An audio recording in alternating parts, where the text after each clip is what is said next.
Ayan na po kami. Ay, mahirap. Ano ngayon? Doon kami na ano sa... Hindi, naano kami sa lupat nila. Ay, hintay namin.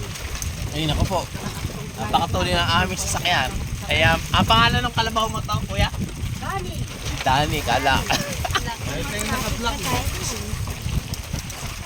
Papisado na niya rin. Di, hawak ka. Matuloy yung kalabaw na to. Mamaya, mag-i-NLEX na rin. May RFID ho ba to? Uy! Ayos pa dyan. Sila ayos sa mama. Ayun na. May kasalubong tayo. Counterflow. Sabi nga tayo, daan natin. Traffic tayo dyan, ha? Counterflow. Counterflow tayo. Hindi, dito manayat ang ahon eh. Dito, bumubuti. Kaya Ang dapat pa nagdaon tayo ng Banayad Whiskey.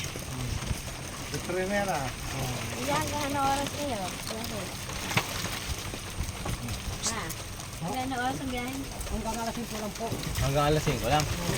May malayo ba yung lakarin yan pag lalakarin? Mga 15 minutes. Uy! Kalabaw. Mga 15 pa rin. Mga 15. High speed ang kalabaw nila eh. High speed. Buti na natin ng nadan. Hindi mo pagal-bagal. Ha? Ganda ka. Uy! Yan po ba ilang taon yung kalabaw niya na yun? Ay, Tagalog yan eh. Kaya yung matatalim ang sumay na ganyan. Malikabok. Tandaan pa na ba? Kasi edad pala kayo, magkakapabata. Magkakapabata kayo. Bari, ka. May ma-overtaken natin yung tatlong kalabaw. Patay muna natin yung ating... Turbo. Oo, saan ka? Uy! Matuloy kalabaw natin. No? Basta isang biya, isang lublob doon. Iingitan siya. Maraming kanta.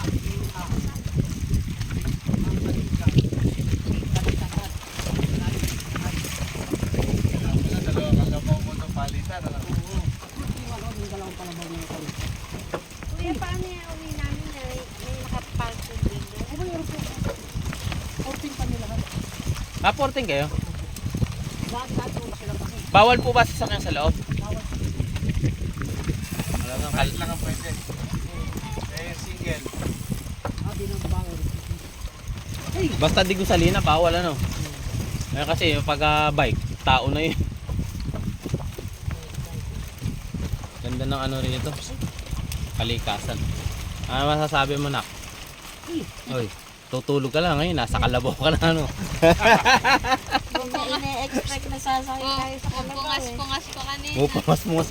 Ala mo ala kasing tigil sila ng dalawang takbo ni Dylan. Alam, Takbo rito, takbo rin.